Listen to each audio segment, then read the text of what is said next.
Having been associated with the VFW and the American Legion Auxiliaries, it is my pleasure to introduce a prisoner of war. We have a program called the POWMIA every September the 19th, and we thank you for your service, sir. Gene Carman and Ed Nielsen will be discussing their book, Assault on Avignon, 11 Days Running. The book is about Mr. Carman's World War II experiences as a B-25 navigator bomber. His experience of being shot down and captured in enemy territory and becoming a prisoner of war. After the war, Mr. Carman, now 95, he's a very young 95, rose through the ranks of the Chevrolet Motor Division in Flint and Detroit, Michigan, and Chicago, and he served in management roles for electrical company, aircraft manufacturers, and finally in real estate. Is that why you came to Hendersonville? Mr. Nielsen's career has been with the Department of Defense, and I have had the pleasure of knowing him since he did his book on the Warriors when we did radio programs together. So Mr. Nielsen has partnered with Mr. Carman to record his experiences of being a World War II veteran and POW. Thank you, gentlemen.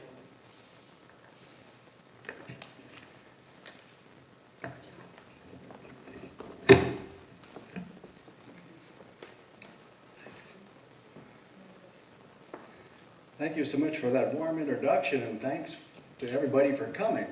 We're going to talk about Gene's experiences in World War II, and we're going to have some visuals here. Earlier you saw the slides that I took from a recent honor air flight. Gene was on one of those too, and we'll be talking about all that stuff too. We've got ourselves a little bit of a script here that we're going to try and use to keep ourselves in line here. And we're going to have a Q&A session at the very end. However, if there's something you'd like to say or a question you'd like to ask, by all means, let us know. We'd love to hear what you have to say. You will not throw us off our game. Gene and I have done this before. Okay.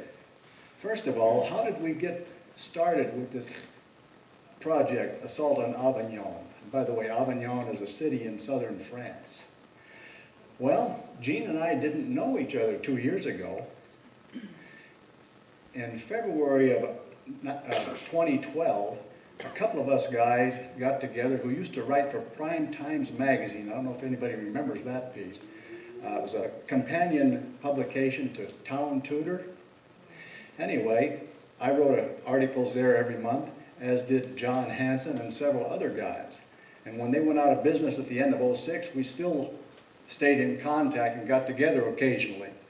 In February of 2012, a group of us got together to renew our old times and talk about our current projects and so on and so forth. And Gene happened to be a mutual friend of John and a couple of the other guys.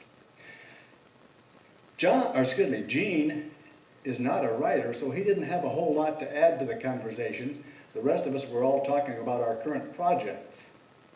But he listened politely and attentively and tried to act interested. When it was all over, we swapped business cards. Everybody gave everybody else their business card. When I gave mine to Gene, he said, "Would you mind if I called you sometime?" I said, "No, by all means." He says, "Here's the deal. I was in World War II, and my friends and family have been after me to write a book about it. But I'm afraid a book just isn't in me. Would you be willing to help?" Well, his timing could not have been better. I had just had my last book published and was looking around for something to do. I don't know what you know about writers, but we go through withdrawal if we don't have a project going. Get delirium tremens and everything else. So I says, by all means, give us a call. Give me a call. And a week or so later, Gene called and we set up our first interview. I went over to his house, we set up a tape recorder, and we had a conversation for like an hour and a half. Then I came home and transcribed the tape, sent it to him, see what he thought. And we repeated this process about another 6 or 8 times over the period of about 6 or 7 months. We started in March. That was our first interview of 2012. In February of 2013, the book hit the streets. 10 months. That's a world record. That's a record for me anyway. And let's see. I guess that's how we got there. Gene, how did you happen to get into the service? Were you drafted or what? I did the unimaginable. I enlisted. It wasn't really that simple. What actually happened, I was working with Chevrolet Motor Division in the parts department and was in what they call the National Order Department. And it was my job to issue orders for replacement parts to manufacturers and then follow those orders through to completion. And I read in the newspaper that the military was looking for people with that particular characteristic, that experience in their work round. And so I thought I would call and just for fun see what they might have to offer. Well, when I talked to the young man, whoever he was, who answered the phone, he was very encouraging about what I had been doing and how the military could use it. And so I, without too much thought, said in words to the effect, well, sign me up. Well, I expected to be in an office someplace, perhaps in Washington, D.C., and never, ever, ever considered combat or anything that had to do with armed services. I was going to be on a desk jockey, and that was going to be it. And in essence, that's how I got into the service. I enlisted. So did you immediately go into the Air Force then, or Army Air Corps at that time? Is that what they trained you for? No, it was the Army Air Corps at that time, but I didn't even know what that was at the time. I was inducted into the service in Detroit, Michigan, in the Book Cadillac Hotel. That sounds pretentious, but it really a very drab area that we were enlisted into. And if you can imagine a bunch of young men, I was perhaps the oldest guy in the group, and I was about 24, I think, at the time. And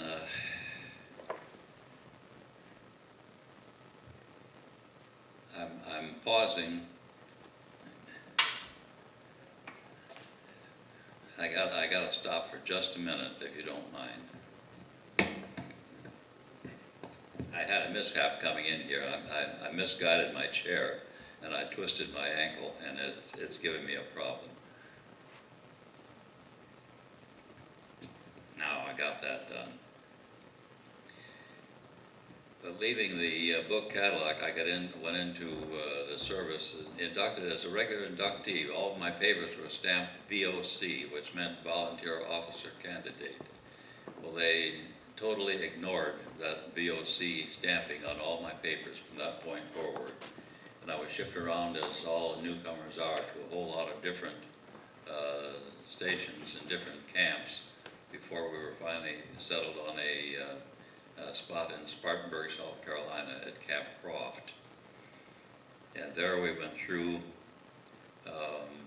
all kinds of military training, and I was assigned to a heavy weapons company and was in the process of learning how to handle all sorts of weapons, including the BAR, the Browning automatic rifle, and lots of different kinds of things.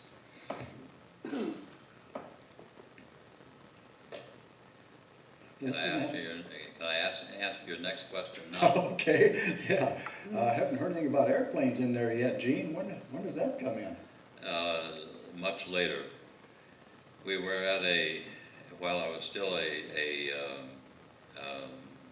private, we had gone to a meeting, an assembly, and in the assembly hall, they had finished with the presentation and had dismissed us. And we were getting up to leave when a sergeant ran out on the stage and said, "Hey fellas, wait a minute. He said, anybody with an IQ of 110 or better can enlist in the Air Corps." And I thought, well, now, Air Corps sounds a whole lot more enticing to me than heavy weapons company. And so I took steps to enlist in the Air Corps. And the plane you were in was, what kind of plane they trained you for? B-25 medium bomber, Billy Mitchell. Okay. Billy Mitchell's one of the old guys in Army or military aviation. In case you haven't gathered, he's got a pretty good memory. I remember the very first time I went over to interview him, he started rattling off names, dates, places, and activities from 70 years ago like it happened this morning. And I'm thinking to myself, wow, this guy at the time, not quite 94, I says, man, I hope I can be that sharp when I get to be his age. But don't ask me what happened this morning. I quickly abandoned that hope, realizing that in the intervening years, there's no way I could have improved that much. Okay. Where did you do your aviation training, Gene? That was, again, all over. The military has a nasty habit of training you around the country. They do this for good reason, of course, to give you a lot of experience and that sort of thing with different situations and so on. But we went to, from coast to coast, literally from coast to coast, in what they called, I became what they called an air cadet. And in this air cadet training, we were transferred to several different schools. I was originally assigned to a navigation school at the University of Miami in Coral Gables, Florida, and spent most of my learning time at that point out of the university. Lived in a place they called Sebastian Hall. And I made a mistake in the book. I called, there's a swimming pool in Coral Gables, Florida, that I'll always remember. It was rock lined, and it was called the, I've got a mental block here because I flew over Mount Vesuvius a number of times, and forever I've called that pool the Vesuvius pool, and it actually is a Venetian pool, and it's just a beautiful pool in Coral Gables, Florida. If you haven't been there, it's almost worth the drive, and certainly it's worth a dip in that pool. After finishing the navigator training, we had been waiting to be assigned to a station, to be assigned to a particular crew, and before that would happen, they picked, I think, 12 of us out of class and said, we're going to make you dual-rated officers, and you will become a bombardier too. So they sent us to bombardier training, and we went 3 different schools in bombardier training, and finally wound up in Las Vegas, Nevada, which is a nice place to wind up anytime. And from Las Vegas, Nevada, I got my commission in January of 1944. Okay.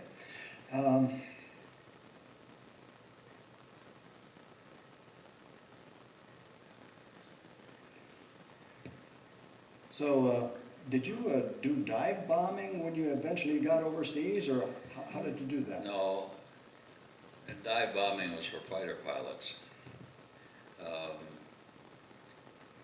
We trained with the Norden bombsight, which at that time was probably one of the most highly guarded secrets that the United States had. And I remember distinctly when we walked from the storage place, which was a heavily guarded facility, when we walked from the storage place to our airplanes with the bombsight in hand, we had the bombsight in one hand and a .45 caliber pistol in the other hand. And we were instructed to fire before you ask a question. If somebody approaches you that you don't know and aren't sure about, shoot, and shoot to kill. That's how closely guarded the secret was. I'll say just a couple things about the bombsight itself.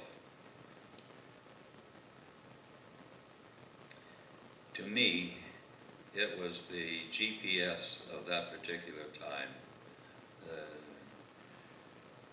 Probably one of the most advanced techniques that had been developed for the guidance of airborne missiles. And you asked a question about dive bombing.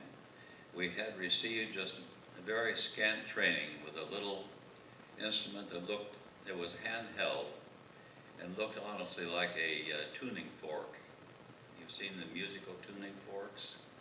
And that's what this looked like. And when you were bombing, we would fly at a very low altitude, and by positioning that tuning fork in such a manner, you could sight over the tuning fork and really become very accurate with your bombs.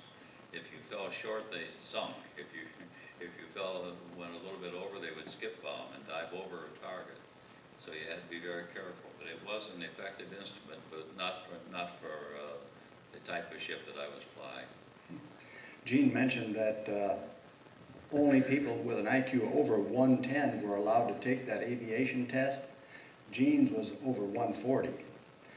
And we've got a mutual friend who was also similar to him, also in World War II, also a navigator bombardier, and he was told that only the very brightest of those people chosen would be selected for bombardier navigation school. So Gene definitely qualifies. Keep it going, Ed. Okay. I tried to say specifically what his IQ was the last time we gave this pitch. I said 141. He corrected me in a heartbeat. 142. As he mentioned, this was supposedly one of the more secret things they had in World War II. I heard it was the number 2 item. I'm assuming number 1 must be either the D-Day invasion plans or the fact that they had figured out the Enigma code. One of those two. Anyway, this was way up there. They didn't want anybody to get their hands on it, but oddly enough, the Germans already had the plans for the Norden bombsight. Norden, the guy behind this machine, had engineers and scientists from all over the world helping him put this thing together. One of the guys was from Germany. And in 1938, he went back to Germany and had the plans with him. So they could have used that. However, Gene did his bombing from 2 miles up, 200 miles an hour. The Germans favored dive bombing. And there's no way you can handle that. You can manipulate the Norden bombsight when you're at treetop level. It just couldn't be done. I want to direct your attention to the nose cone there, and you'll see a little triangle right at the very front bottom. That's where the Norden bombsight was located. And if you're curious to what it looks like, there's a picture of one. And as Gene said, he'd carry this thing out of the supply room where it was locked up. He'd carry it to the plane with a 45 in one hand and the the Norden in the other. A little later, he's going to tell you what happened if he ever lost control of his airplane and had to leave it for any reason.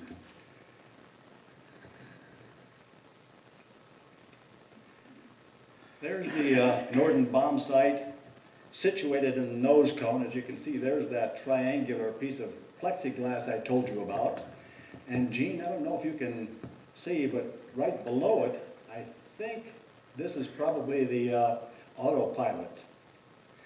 Once they got within range, the the Norden actually took over flying the plane while Gene was controlling the Norden.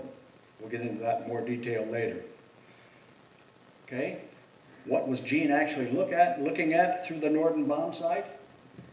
I don't know how clear you can see that, but there's his target right there. In case that doesn't show up too clearly, we're going to blow it up here a little bit. That vertical line that you see there, that's what they call the Norden course line. That's the direction the plane is flying. It wouldn't actually have that arrowhead at the top. I put that there so I'll know which way we're going. And here, the horizontal line is what we call the Norden rate line.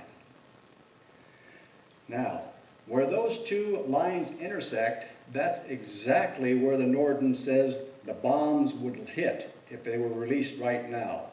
I didn't put any of the other stuff in here, the ground clutter, the bridges, the roads, the mountains, trees, so on and so forth, buildings, but they're there. If we release the bomb right now, it would hit right where those two lines intersect. And where is our plane exactly? In this case, our plane might be a little bit off-center. Reason for that? The plane is not standing still. If you release the bombs at this point, they will not drop straight down. The plane has forward momentum, and so will the bombs. As a result, they will land on that horizontal line. Today, we've got a crosswind. It's coming from our right. That's going to blow the bombs sideways, and they will land exactly on that line. Between those two things, they'll land right where that X is. Meanwhile, Gene is manipulating about 47 controls to dial in the altitude, airspeed, temperature, wind velocity, wind direction, quite a few different items. Between all that stuff, this Norden is actually what you'd call a mechanical computer. It would figure out exactly what corrections it needs to make that bomb land exactly where it's supposed to. Eventually, the target would appear, and that's that circle up there at the top.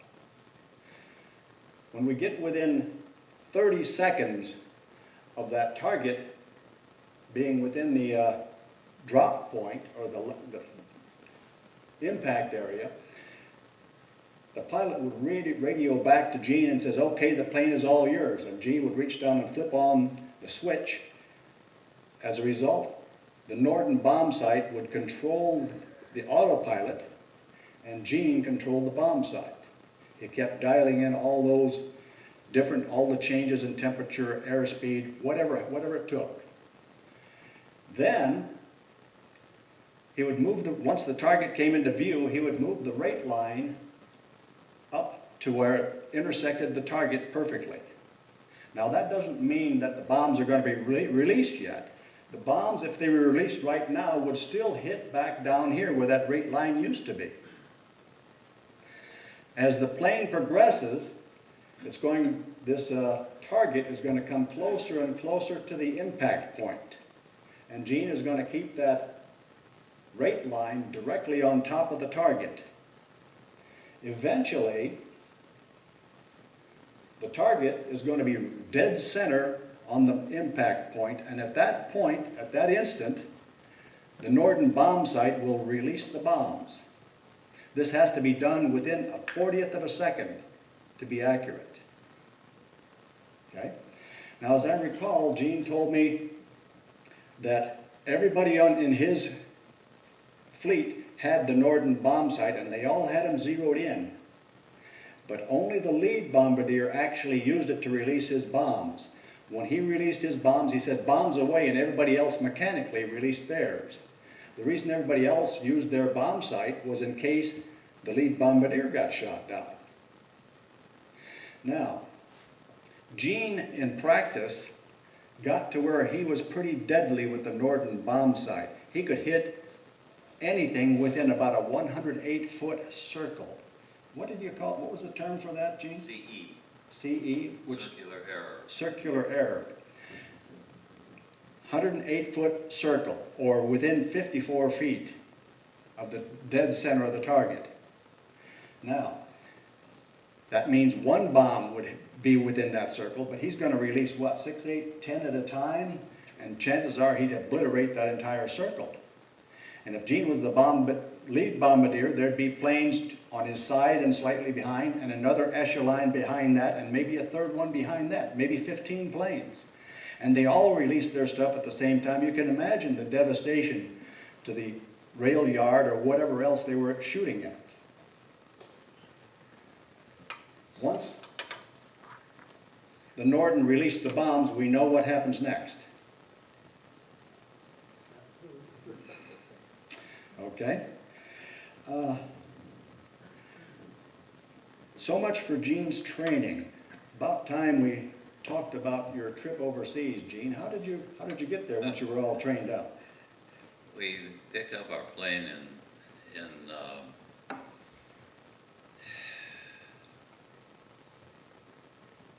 Spartanburg? no, Homestead? Greenville. Greenville. Greenville. You know, it's strange. After all these years, I have resettled in Hendersonville, North Carolina. Much of my military training was done in North Carolina and South Carolina. Spartanburg was an enlisted man's camp where I was training in heavy weapons. And in Greenville, we picked up our airplane. We're assigned our own B-25, which was the ship that we would fly overseas to make the transoceanic flight. And it was all ours. We took off from Greenville after we had about 6 weeks of training with the airplane, and we really became familiar with it. And also the crew members. We were assigned a crew at that time, and there were 6 of us in the crew: the pilot, co-pilot, bombardier, navigator, engineer, gunner, waist gunner, and tail gunner were all parts of the crew. There were 6 people in the crew, and we got to meet them for the first time in Greenville, and work together as a team and learn to you begin to breathe together after you work so closely for so long. And we took off from Greenville and went to Homestead, Florida, and did some more training, actually bomb training there. That's where we got to use that little piano tuning musical instrument that they use for dive bombers. We only used it at that point and never used it again. And we all decided it wasn't for a medium bomber, that was for a dive bomber. So we went from Homestead, Florida to Puerto Rico, from Puerto Rico down to South America, across the northern part of South America to Nepal, Brazil, on the easternmost edge of Brazil, and from there to Ascension Island, just a tiny dot in the ocean, and from there on to the west coast of Africa. Went up north on the west coast of Africa to Marrakesh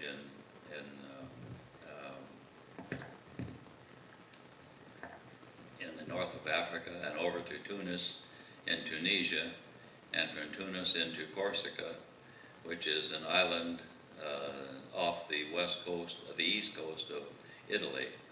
And that was our home base in Corsica. That's right above, just north of Sardinia. And south of the coast of France, and we labored for a long time about how soon we were going to be able to get into France to stop the encroaching, to uphold the encroaching of the military forces from the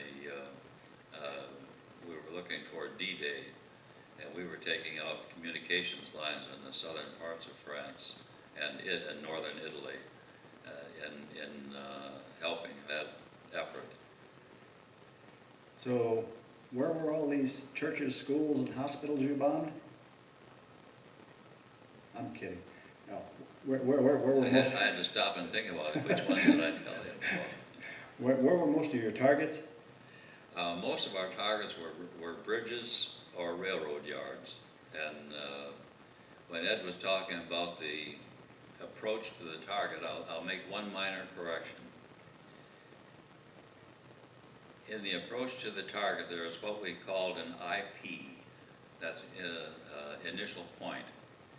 And there was a 30-second delay from the time we hit that initial point approaching the target to the time we over the target area. We had to have everything dialed into the Norden bomb site.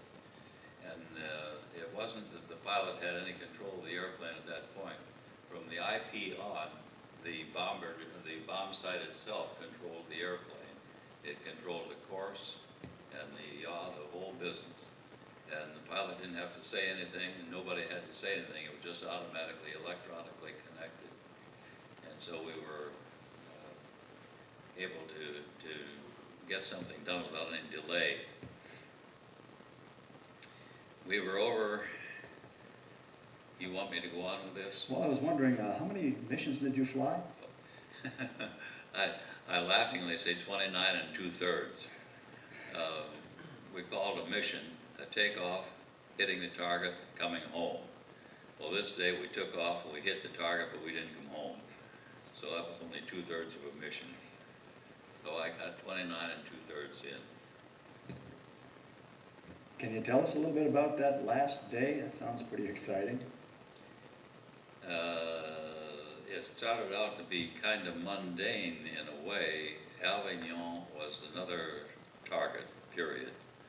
It wasn't anything exceptionally exciting. The briefing hadn't shown us that there was any considerable amount of flak anti-aircraft fire to be concerned about. And we just expected a kind of a normal, we'll hit the target and run and go home. Well, we hit the target, and when we hit the south coast of France, the northern part of Italy and the southern part of France, as we hit that area, we were attacked by Focke-Wulfs and Me-109s. And our aircraft cover at the time was P-51s, and we much appreciated them. They were much better at our altitude than was the P-47, which had been our previous air cover. And they were much more maneuverable airplane at that altitude. And when we were attacked by the enemy aircraft, our own fighters dropped their wing tanks and took off for combat, and we just kept on going. So we don't know how that air combat came out. But we went on to Avignon, and I remember very distinctly how clearly the target showed up in the bomb site, and it was going to be really duck soup. Well, over the bomb site, as I'm watching, I always lean forward in the bombardier's compartment to watch the bombs to see where they hit. And I was leaning forward to see where they hit when the plane shuddered, and you could hear a boom. Well, in the air, when you first hear anti-aircraft fire, it's off in the distance. It's kind of like popcorn. The closer it gets and the louder that noise gets, well, the closer it means it is to the airplane. Well, this was a whoomp, like it was right off my right arm. Well, what had happened was that the enemy aircraft fire had been extremely accurate. They shot off our airplane. The B-25 is a twin-tail, twin-engine airplane. That one burst took off the right rudder on our airplane, shot out the right engine that was gone, and damaged the left engine. So we were left, and it damaged all the pneumatic, manual and pneumatic controls in the airplane as far as aiding the pilot in helping him control that aircraft. And we realized we were going down. Well, the pilot came on, and he said, "You fellows get ready to jump." And I came back on the intercom and said, "Joe, can you handle this thing?" And I wasn't thinking about jumping because I've heard too much about the parachutist being the target from the ground fire, and I wasn't interested in experiencing that. So I asked Joe if he could handle the airplane. He said, "Well," he said, the controls are gone other than what we can give it manually. But he said, "I really think I can bring it down." I said, "Well, I'm staying." And the rest of the crew came back on and said, "I'm staying too." I was incidentally the only one in the crew who was hit, and I wasn't seriously hit, but I was the only one out of 6 of us. And when you consider the damage to the airplane, that is remarkable in itself. We picked out Joe picked out a spot for landing and was about to make his final approach when our co-pilot, Ed Weaver, noticed a field adjacent to this one, which offered a little bit more room to land in, and it was a little bit clearer of trees and all that sort of thing. So they were able to, with brute strength, pull that airplane around and begin to set it down. I'm going to give you an example of how that came in.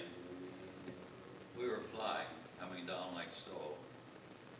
As we were about to land, there's a rock wall running across this field in front of us. In Europe, it's very common for the farmers to pick up rocks out of their field and build divisions in their pastures fences out of these rocks that they pick up. When we're coming down, we saw that rock wall, and Joe was able to sit the airplane down on the tail and bounce over the wall and land on the other side. And we didn't skid more than 150, 200 feet at most, and skidded to a halt. Okay. So you lived happily ever after. What'd you do then? I mean, you all landed okay, but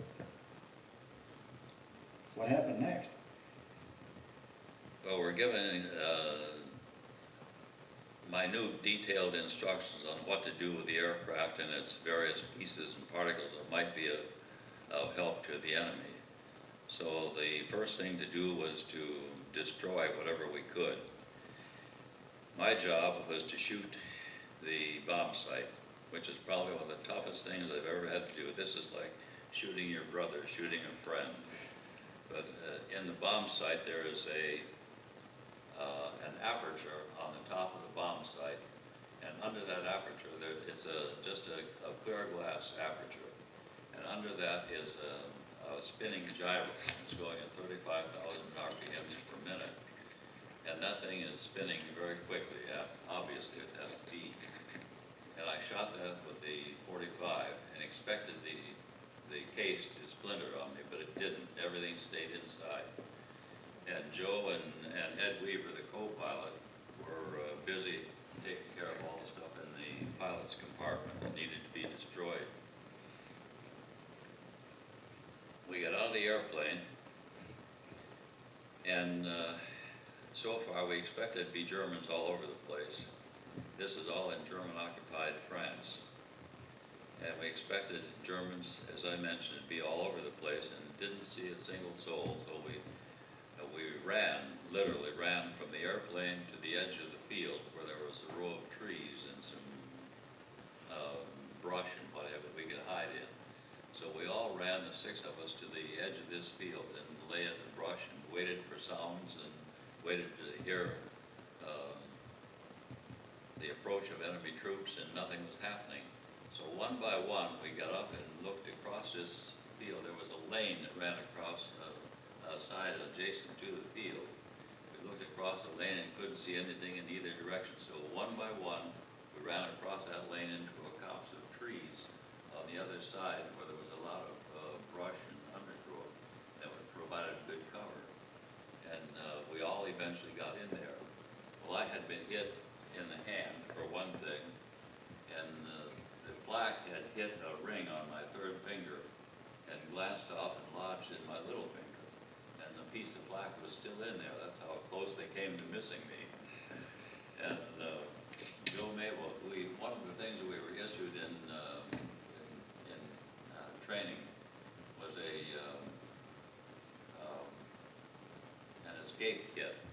And in that escape kit, it's a little package that really wasn't much bigger than a cigarette package. A little bit longer, a little bit thicker, but not much.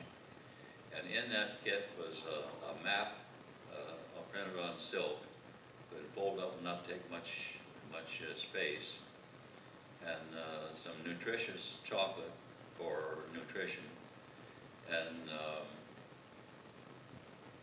some medications and some pain reliever, and a saw that was about a piece of very strong metal, looked like a hacksaw blade, but just a small portion of that hacksaw blade. And Joe took that hacksaw blade and cut the ring off my right finger, and was able to get rid of that ring, which had turned my third finger had turned black. Circulation had stopped, and he was able to cut that ring off with that hacksaw that came in the escape kit. Well, after we had been in the trees for a little while, and I had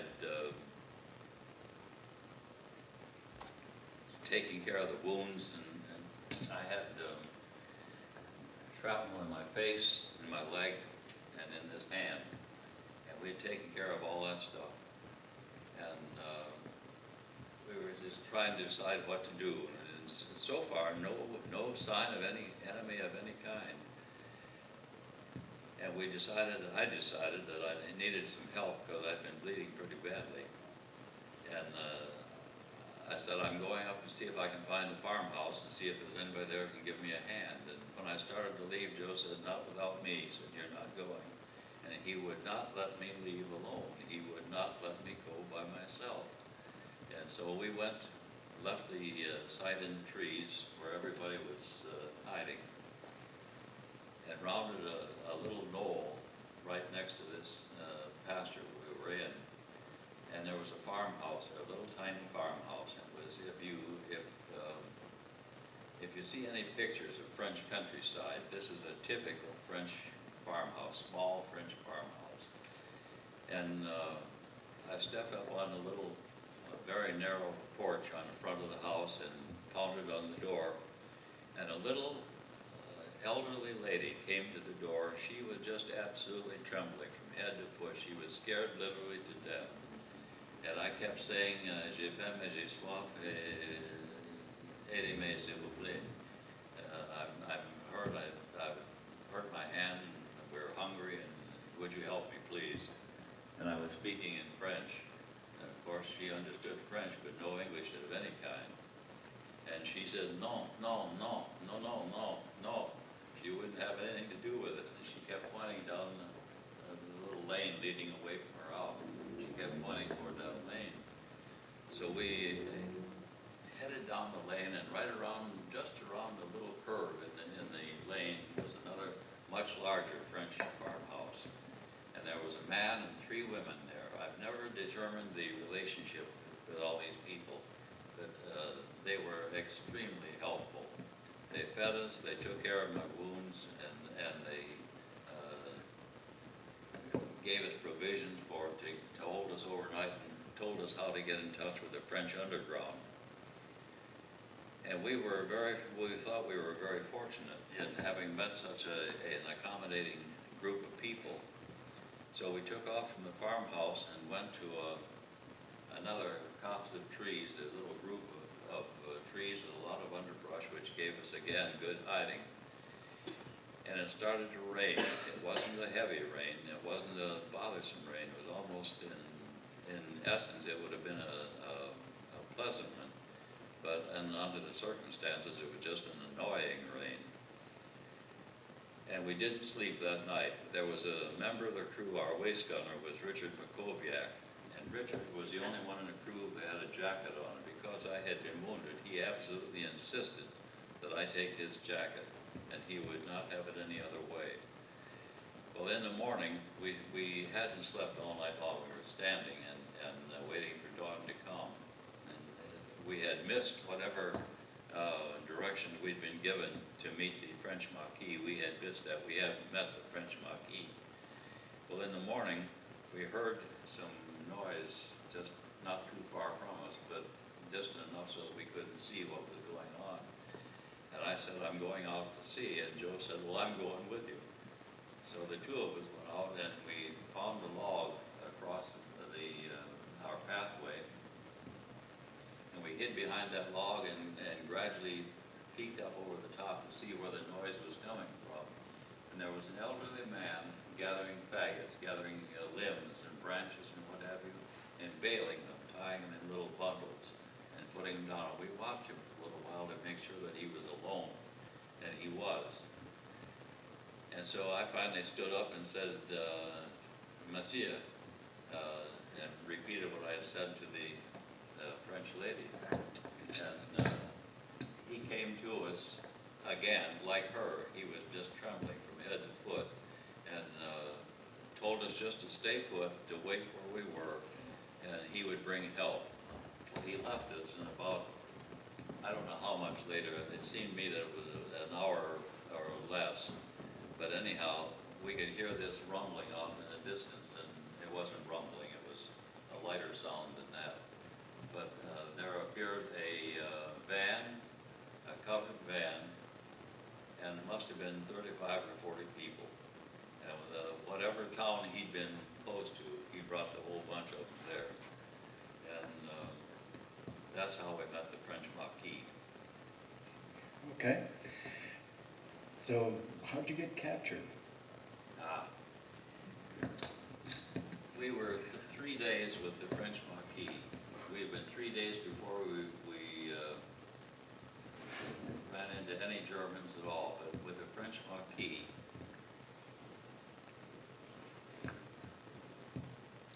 I'm searching for words because I don't want to say anything that's disrespectful, but still they did some stupid things. Their headquarters was on the top of a hill. In military country, on top of a hill is not a headquarter area. So easily surrounded and so easily taken. And after we had been in the company of the French Marquis for 2 nights, we were in a French farmhouse and we heard a clatter in the early morning. We were sleeping on straw that had been piled in an animal shed, and we heard a clatter in the morning, and once you hear this particular clatter, you know there's machine gun fire. And off in the distance we could see a line of soldiers, German soldiers, and it must have been, I don't know, anywhere from 25 to 30 people in this line, all of them with rifles or machine guns. And they were approaching toward the farmhouse. Well, we got the farmhouse between us and them and ran. Again, we're headed for trees and for cover. And we got into the trees and we're waiting for nightfall to come to decide what we would try to do, but they were too smart for us. We were on this hill slope. They came by, the German soldiers had congregated at the bottom of that hill, and they started beating the bush going down the bottom of the hill, just passing us by. We thought, that's great, we'll just wait for them to get out of sight and we'll take off. Well, they were smarter than we were. They got down past us, and then they spread out from the bottom of that hill to the top of the hill and started combing the brush coming back. Well, as they got, we were all hiding in the brush and lying on the ground, of course. And as they got closer to us, I could feel my heart beat. And I could feel, to me, I could feel myself rise off the ground with each heartbeat. And I uttered a silent prayer which said, "Help me, Lord." And you know that within an instant, before that thought was ever out of my mind, I had the greatest sense of peace, tranquility, calm I've ever noticed. And whatever happened was going to be okay. I rationalized that when they found us, I wouldn't even hear the shot. I expected to be shot upon being found. Well, about the time that this is going through my mind, Ed Weaver, next to me, stood up, and he said, "We're Americans." Well, when he stood up, everybody else stood up, and facing me with his rifle pointed at me is a German soldier. And he looked at me, the German soldier looked at me, and he said, "American?" And I said, "Oui, nous sommes Américains." He said, the German soldier said, "Viva l'America."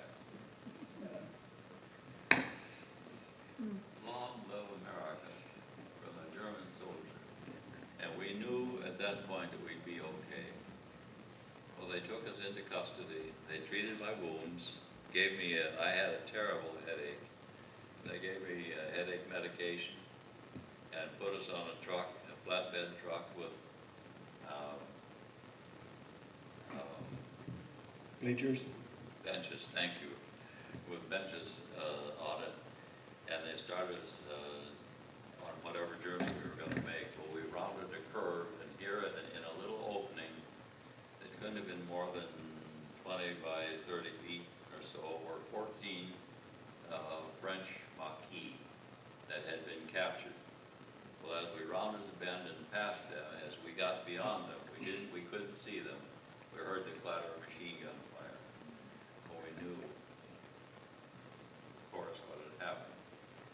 And they took us to a little town of Digne in southern France and put us in the Hermitage Hotel where we were held prisoner until they moved us to a fortress that was within the city limits of Digne. And from that fortress, they tried on 2 different occasions to move us to a prisoner of war camp. And on both occasions, the French Marquis stopped them, and with machine gun fire, and the British had dropped behind enemy lines some very small submachine guns. I think they called that a Sten gun, but I'm not sure about that terminology. I'd have to check that out. But the French Marquis had plenty of those things in their armory.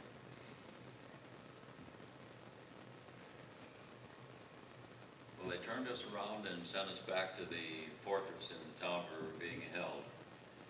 And about, that was on the second attempt, and on the third day after the first attempt to get us out of town, we could hear artillery fire well in the distance. And as that got closer to us, the German captain in this garrison that we were in came to me, and he said, "I need to talk to you." And he pulled me aside and he said, "I'm not going to surrender to the French, to the British, or to the Marquis. But he said, I will surrender to you." And I said, "Boy, I'm for that." So, well, words to that effect. He took me outside the garrison, the building we were in. There's a wall, a huge wall around this whole garrison. And there's steps leading up to the guard towers on the top. We walked up to the top of those steps, and on the other side was an American officer, and a British officer, and a Frenchman whose rank or insignia I couldn't fathom. I didn't know what that was. And I explained my situation, and the American captain said, "That's fine. Just get everything set and we'll come in the front gate." So we went back down, the German officer and I went back down to the garrison, and he asked me what to do, and I said, "Well, first of all, call your people all together and have them surrender their arms right here." And so I took his pistol and put it on the floor in front of me, and he had all of his soldiers. There were 60 soldiers and 6 officers in this group.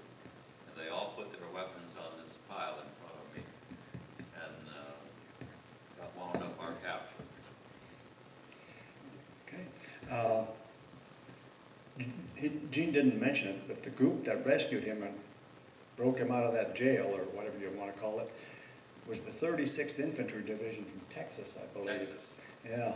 Gene and I were at the American Legion here last year, having lunch with Jeff Miller and Joe Blair. I don't know if you know him.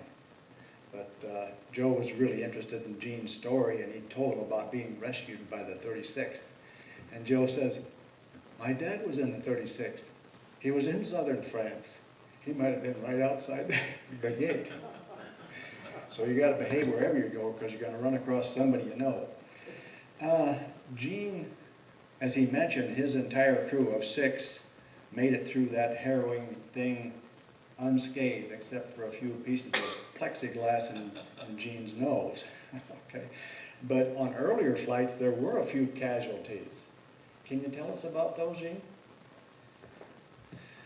These are not pleasant thoughts.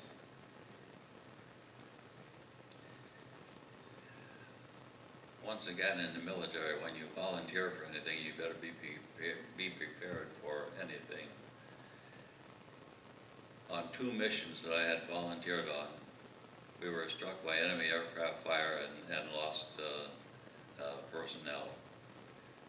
And one burst, we had a direct hit by a shell that was set to explode at a certain altitude. Well, it hit us before it hit that altitude, and it went through the tail gunner. I came out of the nose when I felt the shudder when the plane was hit. I came out of the nose to see. I had called to see if everybody was okay, and everybody except the tail gunner checked in. And I got out of the nose, crawled up over the bomb bay to see what was happening with him. He was slumped over the bombs in the tail gun position. And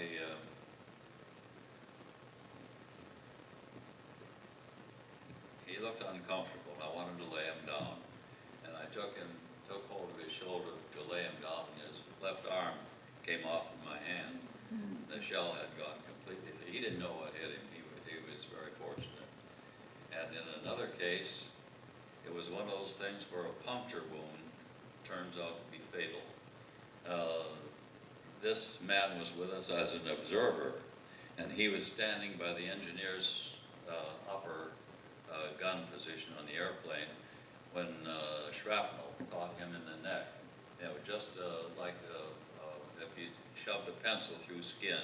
It was that kind of an opening, but it caused internal bleeding. By the time we were on the ground, he was dead. Okay, enough blood and guts, I guess. Jeff Miller arranged for honor air flights for all the veterans of World War II who wanted to go. And Gene, I believe you were on the second flight? Second flight. Okay. That was an amazing occurrence. I had never been to the monument in Washington, and probably would not have gone had it not been for honor air. From the airport in Asheville to the airport in Washington was one continual joyous trip for us. There were people. Eva Ritchie is a local that you know. I'm quite sure.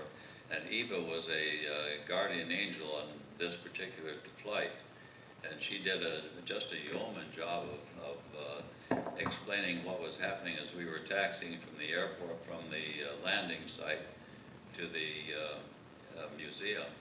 We were passing all these monuments and these public buildings in Washington, and she was explaining what she said. She had lived in Washington, and she was explaining what each of these buildings was, and did a very good job of it. When we got to the airport in Washington, the lobby was standing and applauding. Very moving experience. I don't know how much to say for that. But seeing the site itself was awesome. There are a number of things about the site that are outstanding. One is that there are pillars, 50 pillars around the monument itself. And at the base of each of those pillars is an intertwined brass rope, quite huge. The intertwined, the branches are easily as big as my arm. And they express unity.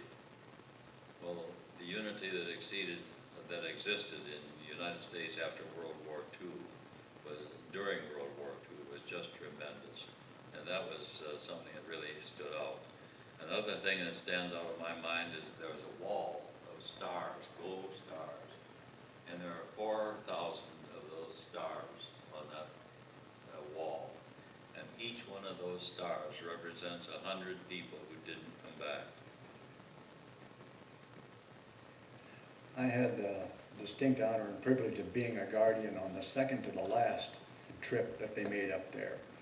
And to me, one of the highlights was when we got back here to the Atlanta airport. Gene, can you tell us about that? I'm sorry, I didn't hear. When you got back to the airport in Asheville. Did I say Atlanta? No wonder you in Asheville. What happened there when you got off the airplane?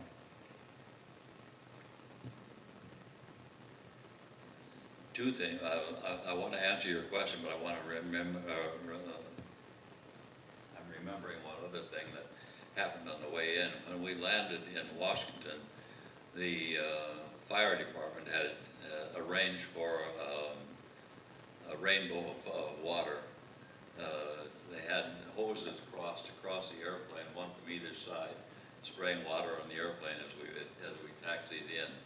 But when we got back to Asheville, the airport was full of just people applauding and clapping and welcoming us back and thanking us for service and that sort of thing. Just a tremendous experience. Yeah, there were about 5 or 6 deep on both sides, all the way to the parking lot. Yeah. By high fives, hand slaps. back past the whole schmear. Anyway, Gene has told me many times that as far as he's concerned, Jeff Miller is 9 feet tall. No doubt about it. Told you there was going to be a question and answer session. If we've missed anything, here's your big chance. If you have any comments or questions, please flame on. Yes, sir. Hey, James, Dwayne Johnson. Good to see you. You were talking about when you, I'm sorry, I'm saying it's Dwayne Johnson. yes. Yeah. When you were in the woods and the German soldiers were coming, it sounds to me like they knew you were there. Do you have any idea on that? Because it's like they were targeting you and then searching the area where they Dwayne, it's interesting that you should ask that question, because that's one thing I should have addressed in my presentation. I thought from the time we hit the ground that there were German soldiers all over the place, and I still thought that. We were shot down, and it was morning, daylight. They knew from the ground that we had crash landed, and I was surprised that there weren't German soldiers all around us. But I'm positive they knew we were there. And when they approached the French farmhouse, when I told you about the line of soldiers with the machine gun fire and what have you, that just was further evidence to me they had pre-planned that event, and they were just waiting. And it seems to me they were working hand in glove with the French Maquis, as far as we were concerned. And that was always it's always been a problem for me. I don't know that specifically answers your question, it just addresses it. Doc? Yes. Gene, Bruce Macon, have you ever been curious about what happened to the German commander that he surrendered to? What happened to the Germans? What? Commander that surrendered to you? Oh. What happened to him? I have no, to be specific, I have never even considered what happened to him.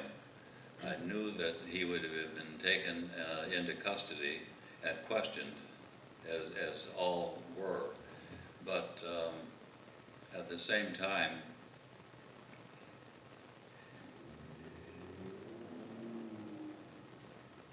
now I've lost my train of thought. I have got a great memory for 70 years ago, but I can't remember this morning. Is whatever happened to him in the end? Gene has some interesting anecdotes in the book about how the Germans were handled once they had changed and they became the prisoners instead of the custodians and so forth. Oh, thank you, Ed. I have a letter in my book from one of the fellows who was our guard, German guard, and it explains quite a bit about what has happened to him, not necessarily the others, but I don't know specifically what happened to the captain. Also, do you have any thoughts about why part of France never was occupied by the Nazis? I'm sorry, I'm having trouble hearing. Why were certain parts of France not occupied by the Germans and other parts were? Any I idea? have no thought about that. I know that in the area we were, the German military was beginning to feel the effects of lack of fuel and all that sort of thing, and their aircraft and ground maneuvers were being seriously hampered. And we were surprised, quite honestly, when we were attacked by the fighters on our way to Avignon. We didn't think we'd experience, because they had almost cut off their fighter flights in our area. You bombed all their refineries, so they had nothing to run their airplanes on.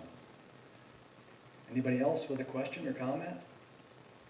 Okay, we've kind of given you a condensed Reader's Digest version of Gene's experiences. I assure you there's a ton more in the book.